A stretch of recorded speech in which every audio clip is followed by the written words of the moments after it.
Bonsoir. Merci beaucoup pour l'invitation. Alors, je ne sais pas si je suis un homme de paix, mais je suis un homme de justice. Bon, mais je pense que ça va ensemble.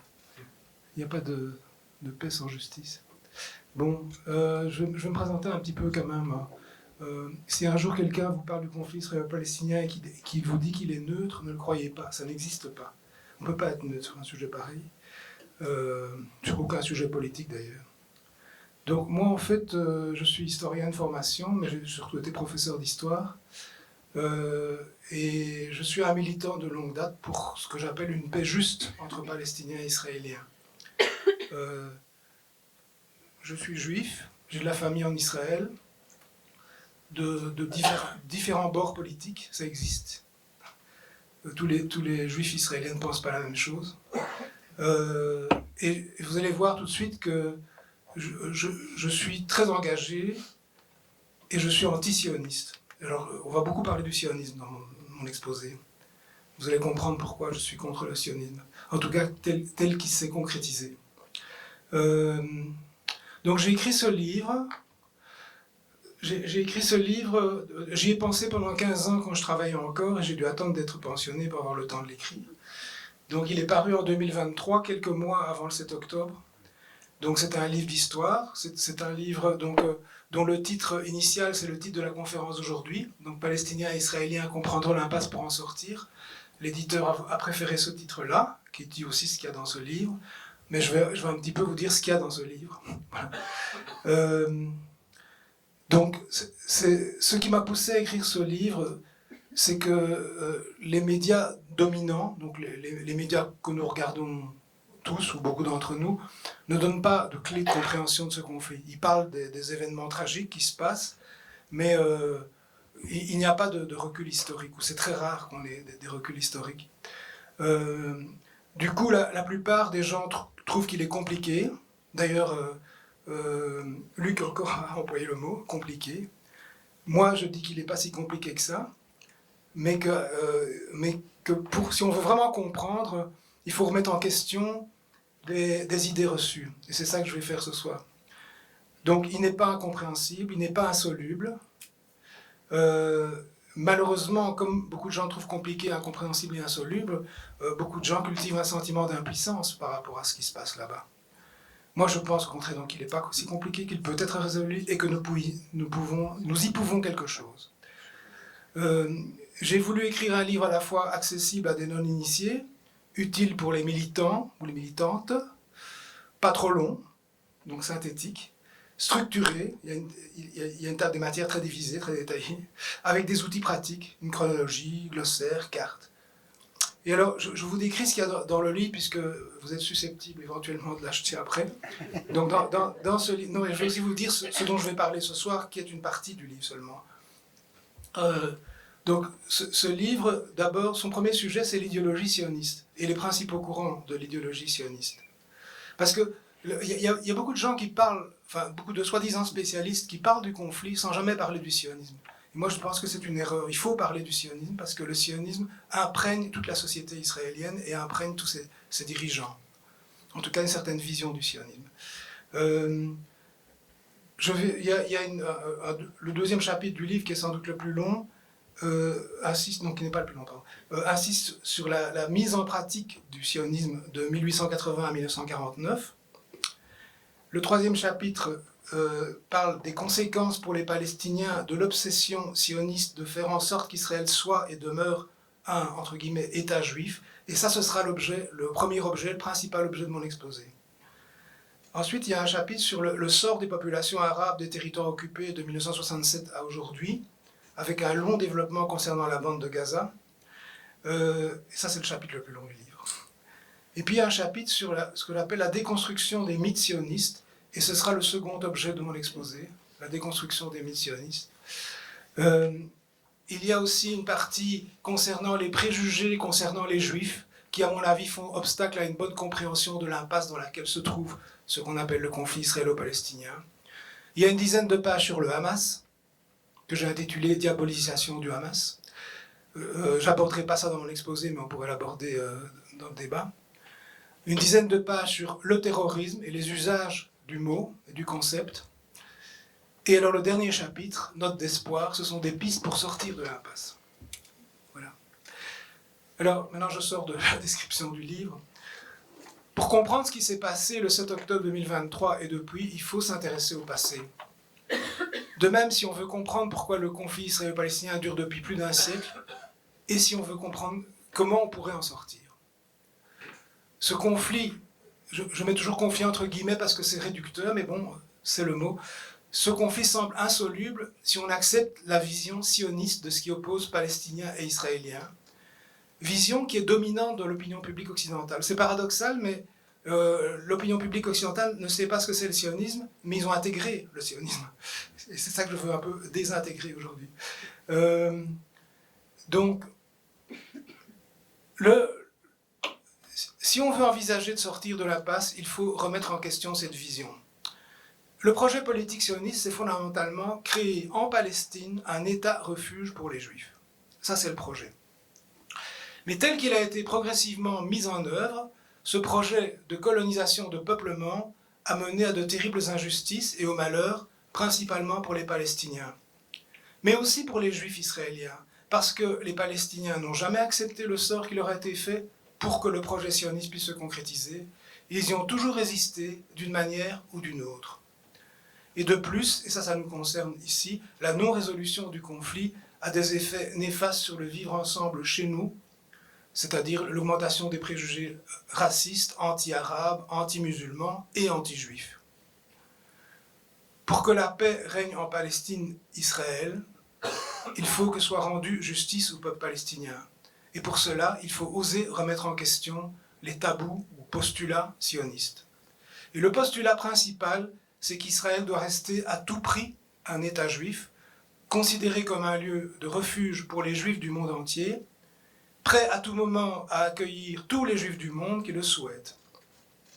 Et pour garantir qu'Israël devienne et puis reste un État juif, les sionistes ont depuis le début mené une bataille démographique et une bataille politique pour créer et puis pour conserver à tout prix en Palestine une nette majorité de citoyens juifs soucieux d'élire des représentants politiques garants du projet sioniste qui préservent leurs privilèges par rapport aux non-juifs. Alors maintenant je vais remonter dans le temps, brièvement à la fin du XIXe siècle et puis surtout à partir de 1947. La population de la Palestine, on va peut-être avancer d'une dia, rien voilà. Donc là, je suis remonté encore plus avant, puisque c'est au moment de la... Donc après, on est après la Première Guerre mondiale, au moment où les Occidentaux, c'est-à-dire principalement les deux grandes puissances occidentales, la France et le Royaume-Uni, se partagent le Proche-Orient, hein, et alors vous voyez les drapeaux, donc la Palestine pour les Britanniques, la Transjordanie aussi, l'Irak aussi, et le Liban et la Syrie pour les Français. Voilà. C'est à ce moment-là que se crée en fait la Palestine, parce qu'il n'y avait pas de... Ces frontières n'existaient pas avant. Avant, on était dans l'Empire ottoman, et dans l'Empire ottoman, il n'y avait pas ces frontières. Il y avait des provinces, vilayets, comme on disait, qui ne correspondaient pas à ces frontières-là. D'ailleurs, la conscience nationale palestinienne s'est développée à partir du mandat britannique, c'est-à-dire à partir du moment où les Britanniques ont pris le pouvoir en Palestine, c'est-à-dire dans les faits en 1917, et déjuré à partir de 1920 et confirmé en 1922 par la Société des Nations, donc l'ancêtre de l'ONU. Voilà. Ah oui, je n'ai pas précisé un petit point technique, c'est que s'il y a quelque chose que vous ne comprenez pas et que vous jugez nécessaire pour suivre la suite, vous pouvez m'interrompre, mais pas pour débattre. Le débat sera après, ça va? Voilà. Alors, on peut passer à la dia suivante.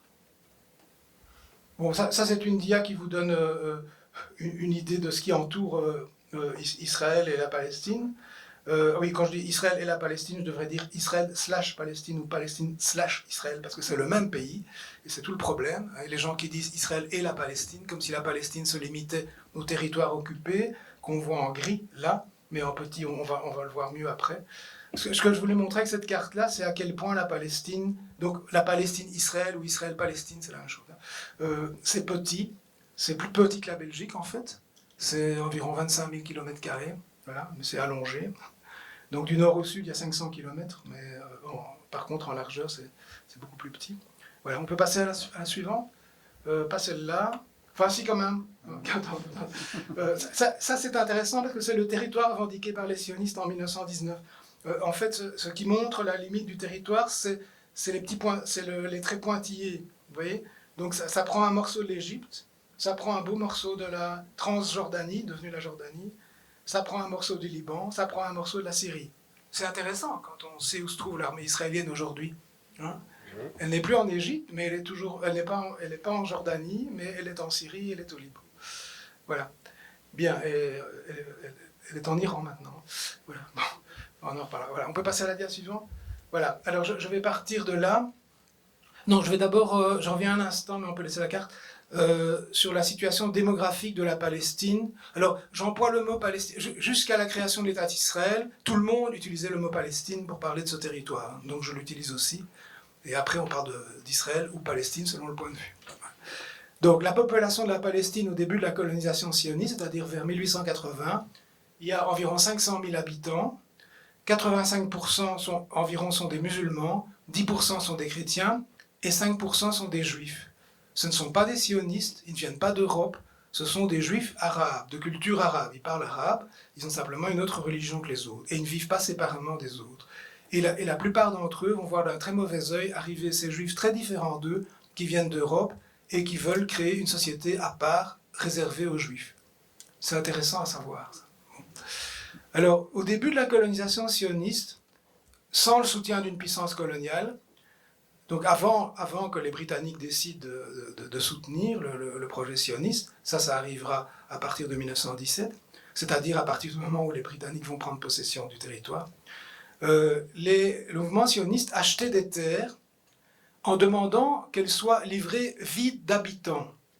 Alors, qu'est-ce que ça voulait dire? En fait, ces terres étaient achetées à des grands propriétaires terriens, souvent non résidents en Palestine, souvent ils étaient en Syrie ou au Liban. On demandait que les terres soient livrées vides d'habitants parce que la plupart des sionistes ne souhaitaient pas utiliser la main-d'œuvre locale, mais voulaient cultiver eux-mêmes le terrain, en particulier ceux qu'on appelait les sionistes socialistes, qui refusaient l'exploitation de l'homme par l'homme, mais qui voulaient rester entre juifs, ce qui est assez paradoxal. Voilà. Et donc, les premiers conflits qui ont d'ailleurs entraîné des morts avant la Première Guerre mondiale sont liés à ce problème d'achat de terres vides d'habitants. Parce que les paysans sans terre, donc des métayers ou des ouvriers agricoles, perdent leur boulot. Et puis il y avait un autre problème, c'est que comme une banque, j'ai oublié comment elle s'appelait, je n'ai plus le nom actuellement, c'est anglo-palestinien, je crois que c'est la banque anglo-palestinienne, était prête à payer cher ces terres. Et donc ça faisait augmenter le prix des terres, donc ça créait aussi des conflits. Donc il y avait déjà à ce moment-là l'obsession de vivre séparés des autres, d'obtenir le plus de terres possible avec le moins d'habitants non juifs possible. Vous voyez déjà les bases du conflit. Alors, à partir de 1917, avec la déclaration Balfour du nom du ministre des Affaires étrangères britannique, qui accueille favorablement le projet de créer un foyer national juif, ce sont les termes de la lettre, les sionistes ont maintenant l'appui d'une grande puissance, de la plus grande puissance coloniale. Et ça va permettre à de plus en plus de juifs venus d'Europe de s'installer là-bas. Alors, je vais faire un saut dans le temps et je vais arriver au moment du plan de partage. Mais ce que je voudrais dire, c'est que tout ce que je vais dire maintenant, c'est tout ce que les sionistes et puis les dirigeants israéliens vont mettre en œuvre pour assurer cette domination démographique juive et politique juive et sioniste. Alors, c'est une liste non exhaustive, mais assez longue. Ça va me prendre un certain temps. Il est où? C'est Robert, hein? Il est où, Robert? Tu n'oublies pas de me dire quand je parle depuis 3/4 d'heure.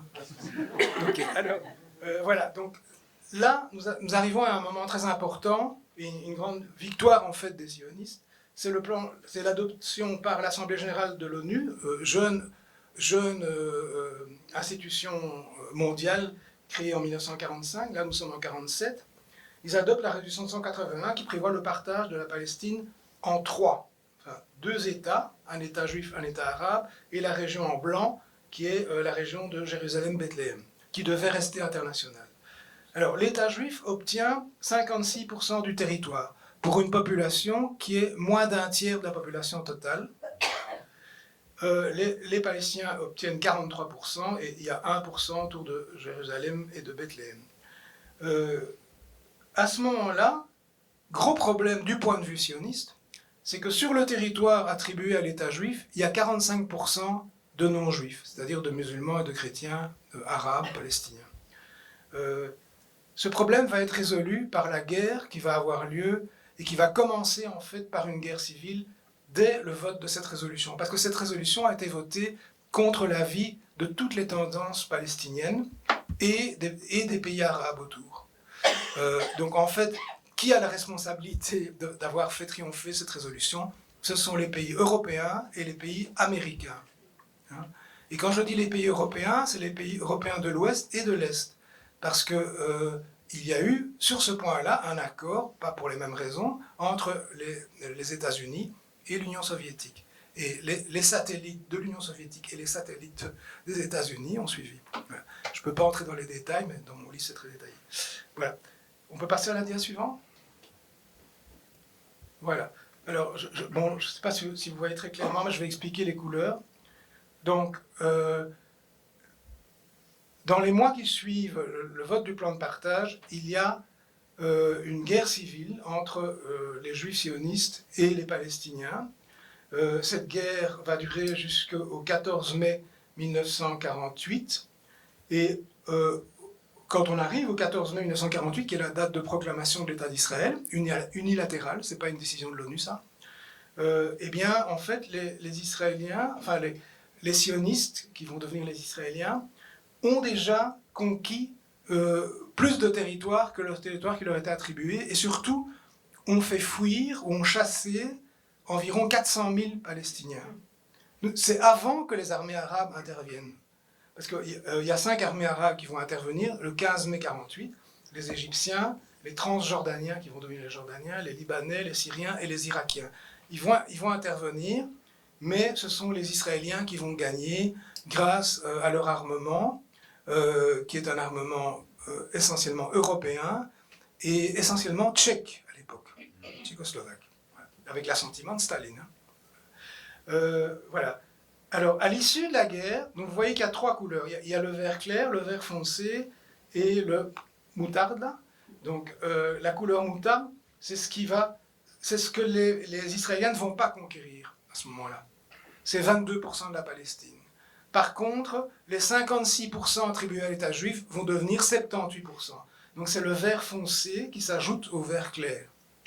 Et donc, à l'issue de cette guerre qui se termine au printemps 1949, les Israéliens dominent 78% de la Palestine.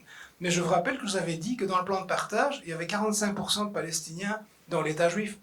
Et je vous ai aussi dit qu'il y avait déjà 400 000 personnes qui ont été chassées en 1948, le 14 mai 1948. Mais à la fin de la guerre, début 1949, c'est 80% des Palestiniens qui ont été chassés. Et donc la situation démographique de l'État d'Israël est très favorable du point de vue sioniste à la fin de la guerre, parce qu'il n'y a plus que 17% de non-juifs dans ce territoire, c'est-à-dire de Palestiniens. Voilà. Donc en fait, la première, grande étape de la réussite du projet sioniste se passe par un nettoyage ethnique. Il y a des livres d'historiens qui ont été écrits là-dessus, entre autres le livre de l'historien israélien, ça y est, je trouve plus celui que je te dis tout à l'heure. Donc le livre s'appelle Le nettoyage ethnique de la Palestine. C'est Ilan Pappé. Ilan Pappé, voilà. Voilà. Et donc ça, c'est la première étape importante de la victoire de ce projet. Alors, dès 1950 est votée une loi fondamentale. En Israël, il n'y a pas de constitution. C'est lié au fait que les religieux ne veulent pas de constitution parce que pour eux la constitution c'est la Torah, c'est-à-dire la Bible, mais des lois fondamentales remplacent la constitution. Et une des premières lois fondamentales qui a été votée, c'est la loi dite du retour, qui date de 1950, et qui dit que toute personne dont la mère est juive, est reconnue comme juive, sauf si la personne a changé de religion. Il existe une autre possibilité pour être reconnu comme juif, c'est se convertir au judaïsme, mais ce n'est pas facile, ça demande de l'étude, ça demande d'être attesté par un rabbin. Et ces personnes-là, donc essentiellement les personnes dont la mère est juive, est reconnue comme juive, peuvent devenir citoyennes israéliennes si elles le demandent. Moi, par exemple, j'ai une mère juive, donc demain, si je veux, je peux aller à l'ambassade d'Israël et dire « je veux devenir citoyen israélien ». Alors, depuis 1970, la loi du retour a été élargie. Elle s'applique aussi aux époux, aux épouses, aux enfants, aux petits-enfants et aux époux et aux épouses de ceux-ci, même s'ils ne sont pas de religion juive. Autrement dit, l'important, c'est pas tellement qu'on soit juif, c'est qu'on ne soit pas arabe. Parce que le corollaire de cette loi, c'est le refus persistant du droit au retour des exilés palestiniens et leurs descendants, c'est-à-dire en fait de la majorité des Palestiniens. Sans compter les exilés de l'intérieur de la Palestine israélienne, c'est-à-dire ceux qui sont par exemple originaires de Haïfa ou de Tel Aviv sur la côte, enfin Tel Aviv, non, mais enfin Jaffa plutôt, et qui se retrouvent expulsés vers la Cisjordanie, donc en couleur moutarde là, ce sont aussi des exilés. Mais rien qu'en parlant des exilés de l'extérieur de la Palestine, on estime qu'ils sont actuellement environ 7 millions, c'est-à-dire un peu plus de la moitié des Palestiniens. Voilà. Le droit au retour des exilés est consacré par les résolutions 194 de l'Assemblée générale de l'ONU qui date de décembre 1948, donc avant la fin de ce qu'on appelle la première guerre israélo-arabe. Voilà. Et comme ce n'est pas appliqué, eh bien ça fait que moi, qui suis juif, qui suis né ici, je suis né à Bruxelles, et qui est de parents, j'ai un père polonais et une mère allemande, eh bien je peux devenir citoyen israélien. Mais mes amis palestiniens qui sont exilés ici, par exemple, ils ne peuvent, et qui sont eux originaires de Palestine, eux ou leurs parents ou leurs grands-parents, eux ils ne peuvent pas. Voilà. C'est une loi, ce sont des lois profondément racistes. Alors, parmi toujours les mesures qui favorisent les juifs par rapport aux Palestiniens, et qui favorisent la démographie juive par rapport à la démographie palestinienne, on va favoriser les juifs par rapport aux non-juifs dans tous les domaines, mais en particulier dans l'accès à la propriété immobilière, c'est-à-dire les terres, les permis de construire, et aussi dans l'accès aux postes de pouvoir. Concernant les terres et les permis de construire, donc actuellement environ 21% de la population des citoyens israéliennes sont des Palestiniens, et ils n'ont que 3% environ de la propriété immobilière. On va aussi limiter les droits politiques des Palestiniens qui sont citoyens israéliens. C'est ainsi que de 1948 à 1966, donc pendant 18 ans, les Palestiniens qui sont restés ou qui ont réussi à revenir en Israël, c'est une petite minorité, et qui avaient pourtant reçu la citoyenneté israélienne, vécurent sous des lois d'exception militaire qui les empêchaient par exemple de se déplacer librement à l'intérieur d'Israël. Et une loi de 1985, qui a été revue en 2002, vise à interdire de se présenter aux élections pour les listes de candidats qui remettent en question le caractère, je cite entre guillemets, juif et démocratique de l'État d'Israël. On pourra revenir dans le débat sur est-ce que c'est possible que ce pays soit juif et démocratique. Ne faut-il pas choisir entre les deux? Il y a une loi qui date de 2016 qui vise les parlementaires dits, entre guillemets, déloyaux envers l'État, c'est-à-dire en fait non sionistes. Une majorité d'au moins 90 députés sur 120 peut décider d'en expulser d'autres du Parlement. Alors c'est intéressant parce que c'est une forte majorité, 90 sur 120, mais elle a été calculée de manière à empêcher que les députés non juifs obtiennent la minorité de blocage, parce qu'il n'y a jamais eu 30 députés arabes. Et donc cette loi a déjà exclu des parlementaires, soit définitivement, soit pour un certain temps. Voilà. Il y a des recours qui sont à la Cour suprême, et la Cour suprême est composée de juges juifs et sionistes, donc ça pose problème. Alors, je continue toujours ma liste de tout ce qui a été mis en place pour favoriser démographiquement les juifs et politiquement les juifs. Et ce qui vient maintenant concerne les territoires occupés depuis 1967. Alors, je propose qu'on aille à une carte plus loin. Donc cette carte vous montre le résultat de la guerre de 1967, dite guerre des 6 jours, car elle a duré 6 jours, où on voit qu'Israël a conquis la péninsule du Sinaï, la bande de Gaza, donc bande de Gaza qui existe depuis 1948, comme on l'a vu sur la carte précédente, la Cisjordanie, Jérusalem-Est, qui fait partie de la Cisjordanie, et les hauteurs du Golan. Est-ce qu'on peut passer à la carte suivante? Voilà. Alors, ça, c'est la situation actuelle, en fait, qui date de 1982. C'est-à-dire qu'il y a eu un traité de paix, donc suite à une autre guerre, dont je n'ai pas le temps de développer, la guerre de 1973, qui a été moins victorieuse, on va dire, pour les Israéliens. Les Égyptiens ont fini par obtenir un traité de paix et ils ont récupéré leur territoire qui avait été conquis en 67, c'est-à-dire le désert du Sinaï. Voilà, c'était une récupération qui s'est faite progressivement. En 82, c'est fait, ils ont tout récupéré. Mais à partir de ce moment-là, Israël, enfin, déjà depuis 67, à partir de ce moment-là, Israël occupe toute la Palestine, plus les hauteurs du Golan en Syrie, donc un territoire syrien, et même un petit territoire libanais, mais ça, je ne vais pas détailler maintenant. Voilà. Donc ça, c'est la situation. Alors, si on peut passer à la carte suivante, voilà. Bon, alors, ça, c'est une carte qui date des environs 2000. Alors, je passe donc différentes mesures, je reviendrai sur la carte après. Depuis 2003, il y a une loi qui interdit le regroupement en Israël d'un couple quand l'un des conjoints est citoyen israélien et l'autre est un Palestinien ou une Palestinienne résidant d'un des territoires occupés par Israël depuis 1967. Cette loi ne s'applique pas aux colons juifs installés dans ces territoires qui détiennent, eux, la citoyenneté israélienne. Sur cette carte-là, vous voyez, je vais sortir du micro, on m'entend hein? Oui. Voilà. Donc, tous les petits triangles là, ce sont des colonies juives dans le territoire conquis depuis 1967. En brun, ce sont les zones dites autonomes qui ont été créées à partir de 1994. Les zones dites autonomes, c'est-à-dire en principe gérées par l'autorité palestinienne qui a été créée la même année, en 1994. Et dans les territoires en moutarde, de nouveau, ce sont les zones dites B, donc ça c'est les zones A en brun.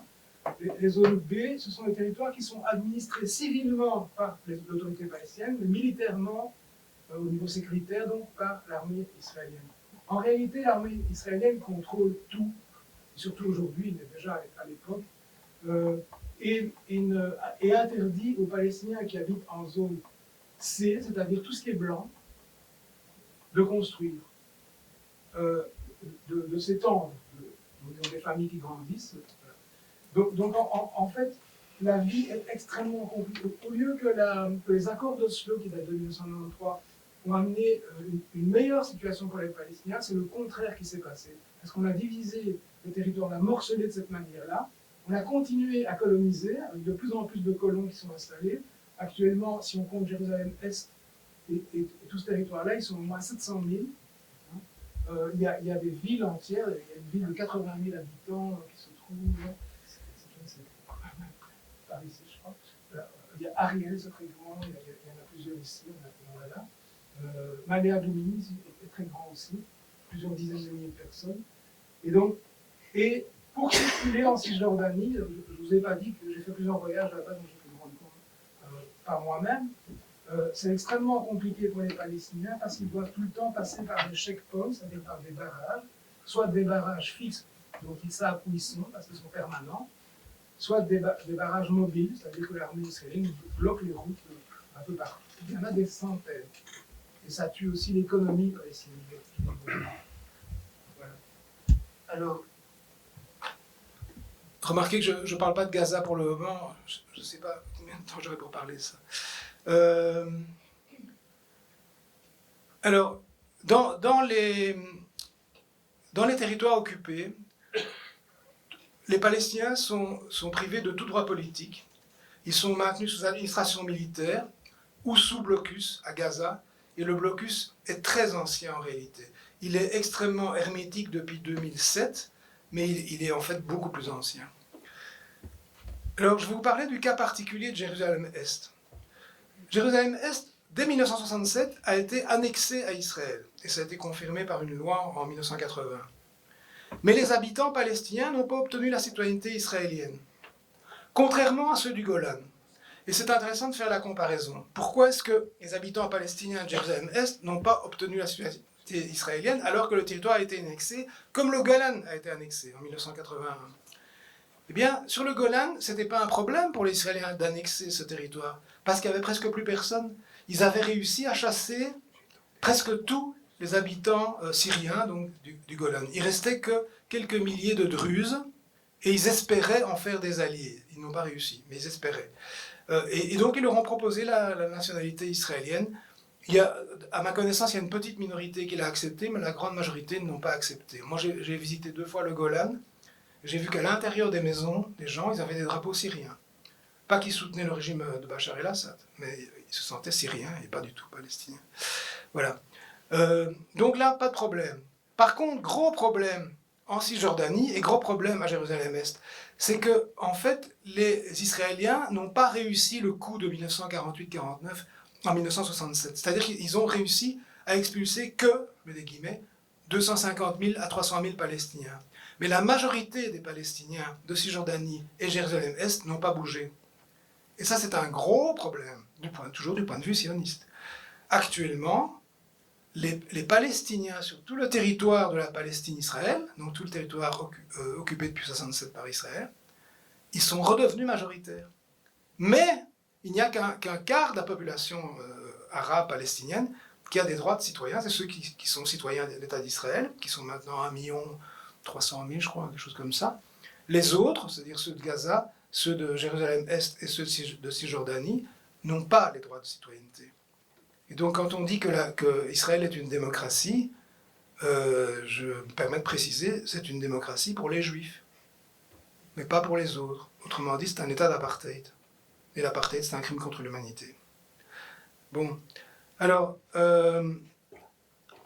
le développement économique, donc avec tout ce système de checkpoints, etc., de contrôle, il est très facile d'entraver le développement économique palestinien, de manière à ce qu'il ne concurrence pas l'économie israélienne. J'ai rencontré plusieurs fois des agriculteurs en Cisjordanie qui expliquaient comment est-ce que les produits de leur agriculture qui étaient périssables, par exemple des fraises, ils n'arrivaient pas à les vendre au-delà de la Cisjordanie, donc par exemple en Israël, parce qu'elles dépérissaient avant d'arriver à cause de tous les contrôles, les blocages, etc. C'est un exemple parmi d'autres. Toute la vie sociale, la vie politique et la vie culturelle palestinienne est bridée dans les territoires occupés. Je n'ai pas le temps d'entrer dans les détails, mais tout ça est réprimé. On réprime toute velléité de résistance, y compris non violente, au moyen d'une répression féroce, arrestation, emprisonnement sans jugement, torture, autres traitements inhumains des prisonniers. Tout ça est avéré depuis très longtemps par les associations qui s'occupent des droits humains, y compris les associations juives israéliennes comme B'Tselem, par exemple, mais aussi Amnesty International, Human Rights Watch, etc. Quand il y a des jugements, ils sont faits par des tribunaux militaires qui condamnent à des lourdes peines de prison.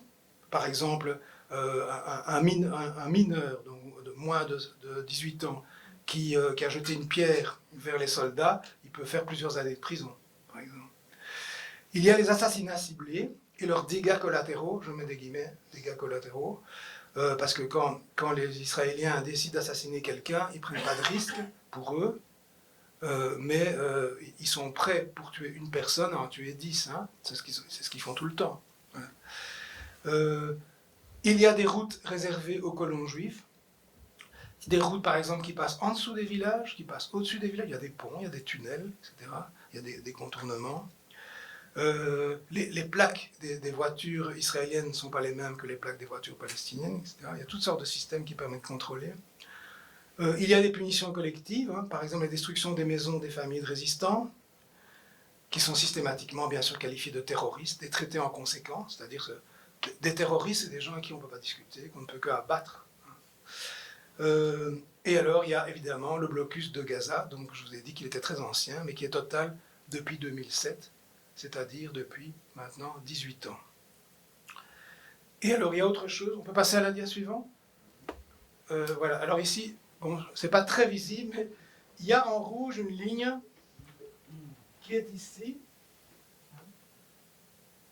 qui fait des incursions à l'intérieur de la Cisjordanie, assez importantes.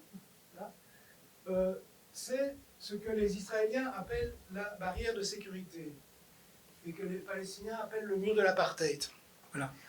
Alors, ce mur, qui n'est pas partout un mur, qui est à certains endroits des barbelés électrifiés, mais très efficace, fait actuellement environ 700 km. S'il était sur la ligne verte, c'est-à-dire la frontière de 1967, qui est la seule frontière internationalement reconnue, mais qui n'apparaît plus sur les cartes israéliennes, eh bien, elle ferait 350 km environ. Mais avec toutes les incursions à l'intérieur du territoire de la Cisjordanie, elle fait environ 700 km.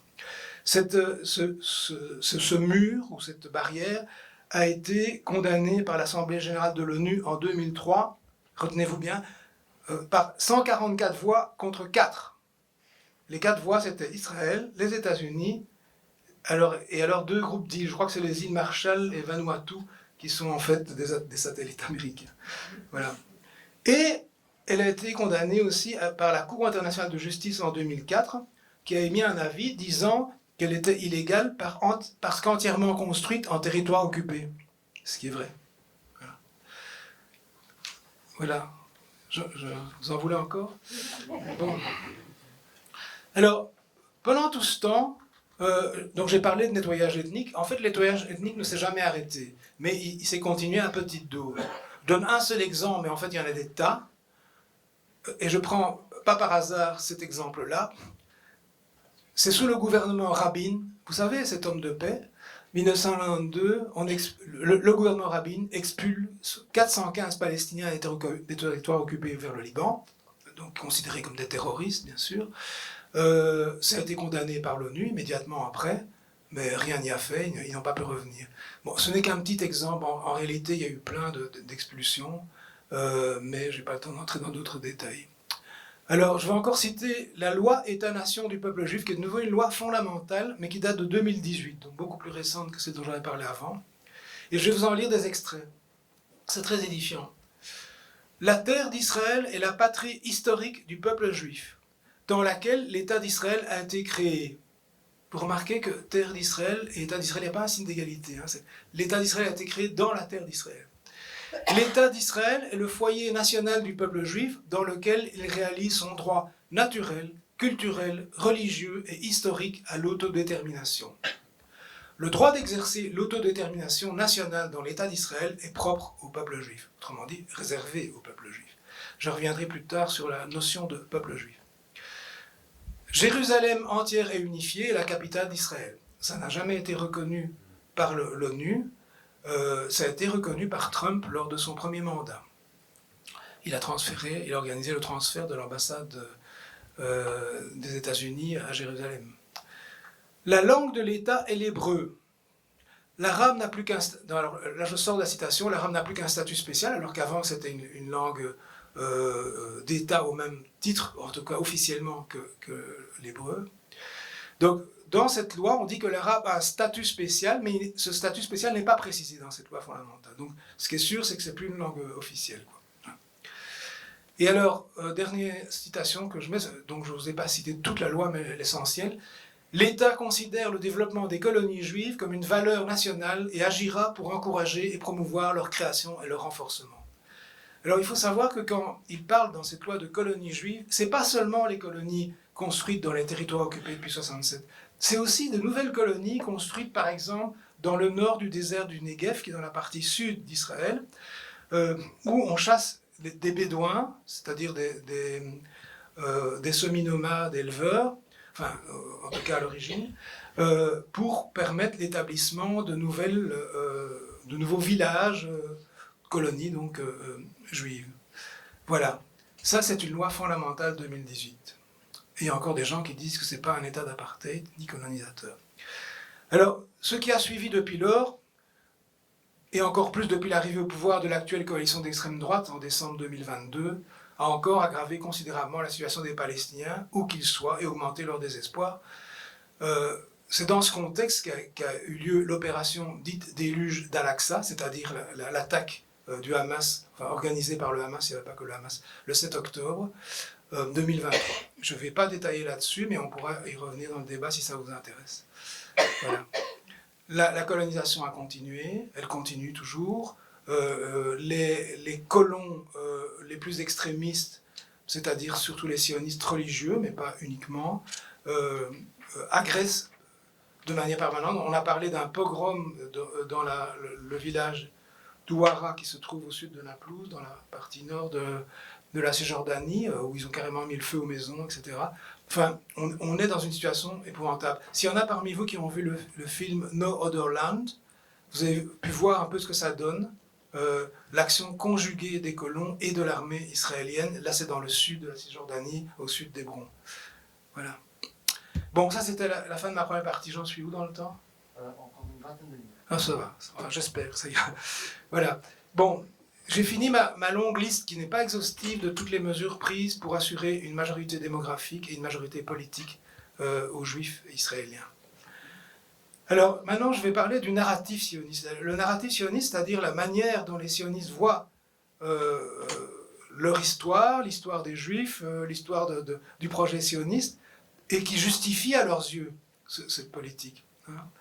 Donc, ce narratif a servi d'abord à justifier le choix politique des dirigeants de ce qu'on a appelé le nouveau Yishuv. Yishuv, c'est un mot hébreu qui veut dire le peuplement. C'est-à-dire, donc, pourquoi on parle du nouveau Yishuv? Parce que le nouveau Yishuv, c'est le Yishuv sioniste, le peuplement sioniste, tandis que l'ancien Yishuv, c'était, vous vous rappelez, les 5% dont je vous ai parlé, de Juifs arabes, en fait, qui étaient déjà en Palestine.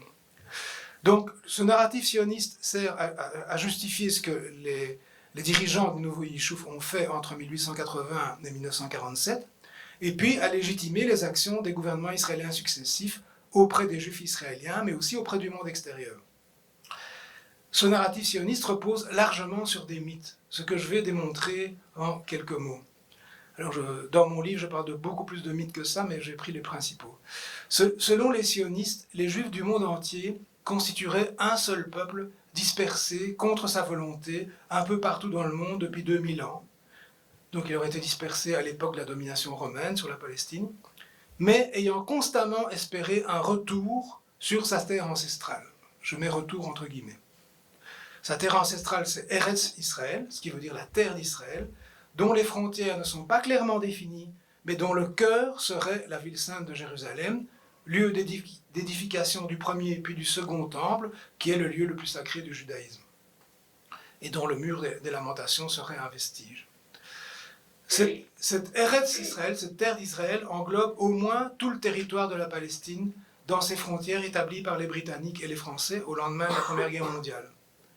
Je dis au moins parce que vous vous rappelez la carte que je vous ai montrée juste après la Première Guerre mondiale, donc la carte présentée par les sionistes à la conférence de Versailles, où ils revendiquaient plus en fait. C'est le territoire qui a fait l'objet du plan de partage de la Palestine de 1947, et comme vous le savez, depuis 1967, il est entièrement sous la domination de l'État d'Israël. Et les Juifs auraient d'autant plus de légitimité à revendiquer un État refuge pour eux que l'histoire de leur exil, je mets exil entre guillemets, je vous dirai pourquoi après, n'aurait été qu'une longue période noire durant laquelle ils auraient été partout et tout le temps victimes de discrimination et de persécution. Selon les sionistes religieux, cet État refuge ne peut être établi que sur la terre promise par Dieu selon la Bible. Et pour les sionistes non religieux, largement majoritaires durant toute l'histoire du Yishuv et même longtemps après cela, cela est justifié par l'histoire. Selon eux, l'exil du 1er siècle après Jésus-Christ serait une réalité qui leur donnerait le droit au retour sur leur terre ancestrale. Donc en fait, les Juifs non religieux, qui ont donc longtemps été majoritaires dans le mouvement sioniste, considèrent la Bible comme un livre d'histoire. Le problème, c'est que ce narratif est largement mythique. Alors je vais reprendre les différents mythes. Est-ce que les Juifs du monde entier forment un seul peuple? Alors, il y a un enjeu à cette question.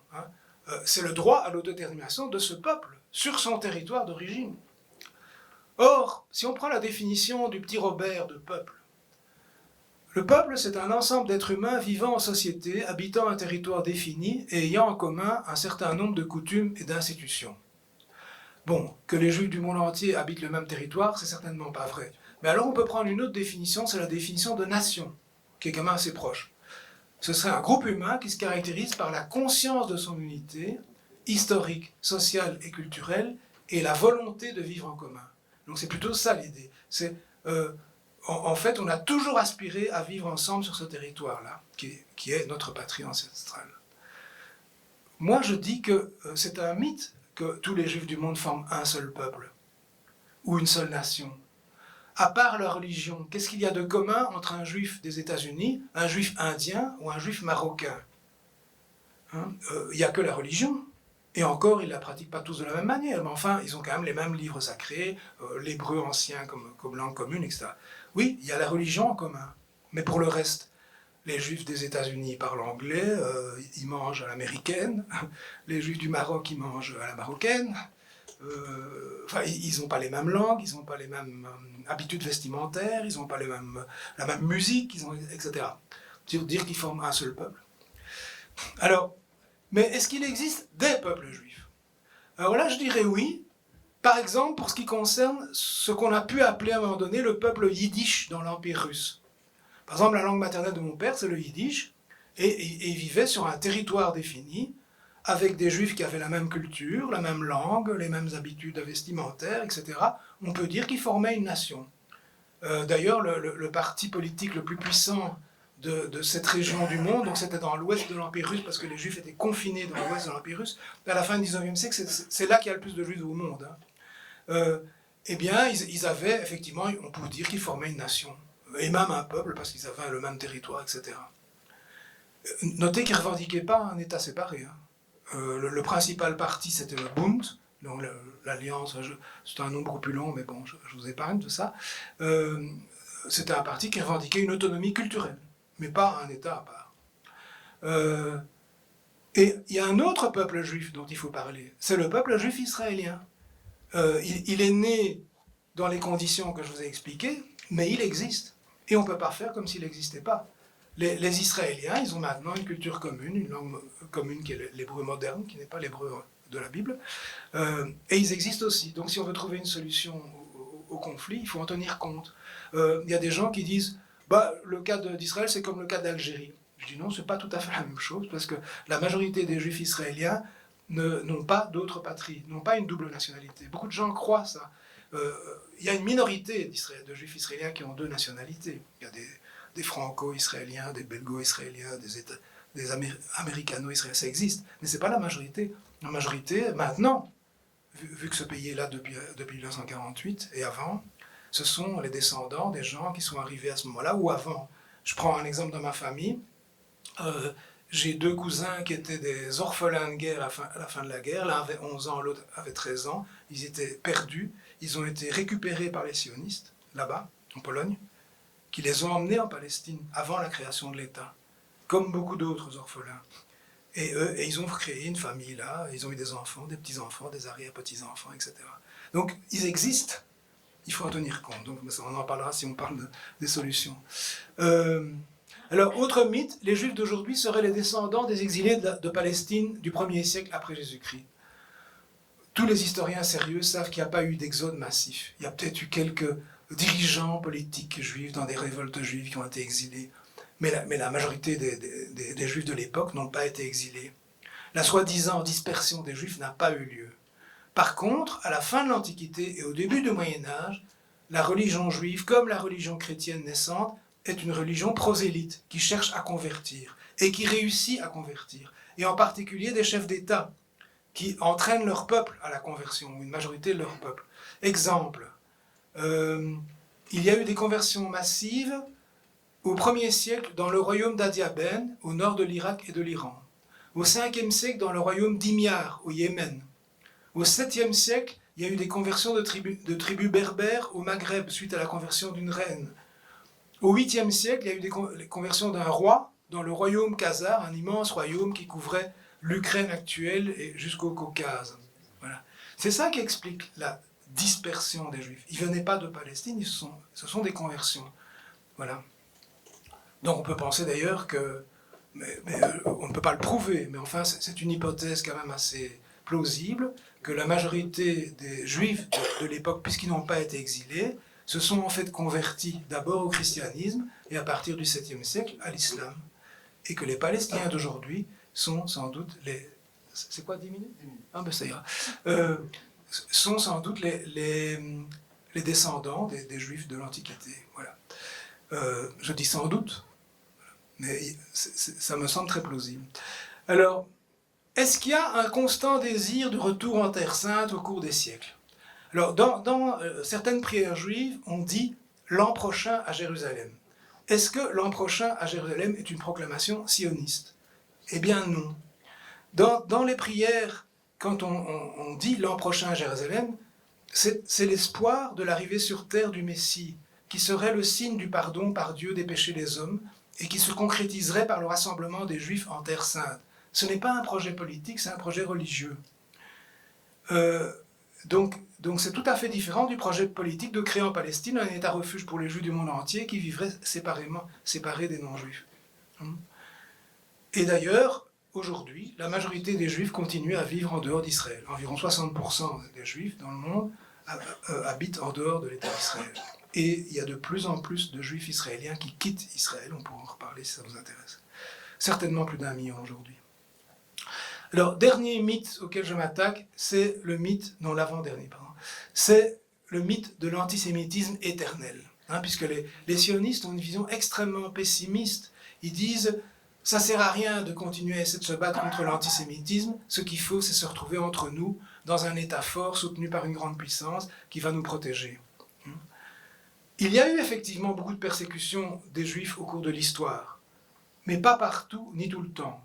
Et je fais remarquer que les Juifs ont été persécutés longtemps, comme d'autres minorités religieuses ont été persécutées dans un contexte non démocratique. Ce qui s'est passé à la fin du XIXe siècle et au début du XXe siècle en Europe, c'est-à-dire les pogroms, donc les massacres de Juifs, les destructions, etc., qui se sont faits dans l'Empire russe, et puis le génocide commis par les nazis, a pris toute la place et a occulté le destin varié des Juifs durant les 2 premiers millénaires. Dans le monde chrétien et dans le monde musulman, il ne s'est pas passé la même chose.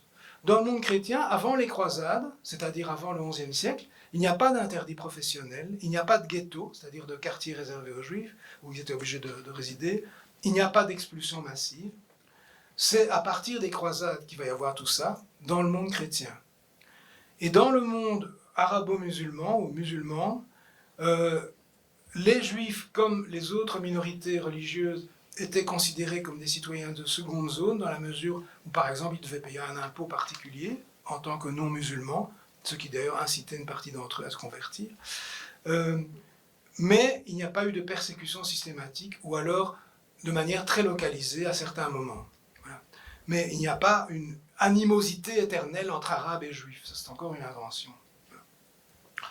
Il y a encore beaucoup d'autres inventions, mais je n'ai pas le temps d'en parler, comme par exemple la civilisation judéo-chrétienne, ça n'existe pas. Bon, le dernier mythe sur lequel je vais m'appesantir pour respecter le timing, c'est le mythe d'Israël, un refuge pour les Juifs. N'oubliez pas que c'est ça le but affiché depuis toujours du sionisme, c'est de créer un État refuge pour les Juifs. Mais quel est le territoire où les Juifs meurent le plus de morts violentes? N'est-ce pas Israël? Bon, le 7 octobre l'a montré d'une manière très flagrante. Mais même avant, même toujours avant, les Juifs meurent de beaucoup plus de morts violentes là-bas que partout ailleurs dans le monde. Pourquoi? Parce que les Palestiniens résistent à tout ce qu'on leur fait subir et résistent parfois de manière pacifique, mais parfois aussi, et même souvent, de manière violente. Voilà. Donc, il y a des gens, par exemple, qui ont parlé de ce qui s'est passé le 7 octobre comme d'un pogrom, c'est-à-dire d'une manifestation violente de l'antisémitisme. Moi, je ne suis pas du tout d'accord avec ça. C'est un acte de révolte contre une situation invivable dans la bande de Gaza qui a donné lieu à des crimes de guerre, à des crimes contre l'humanité, on est bien d'accord. Mais ce n'est pas un crime antisémite, c'est un crime anti-israélien et anti-sioniste. Voilà. Qu'est-ce qui pourrait faire qu'Israël soit un vrai havre de paix pour les Juifs? Eh bien, le fait qu'il ne soit plus un État d'apartheid.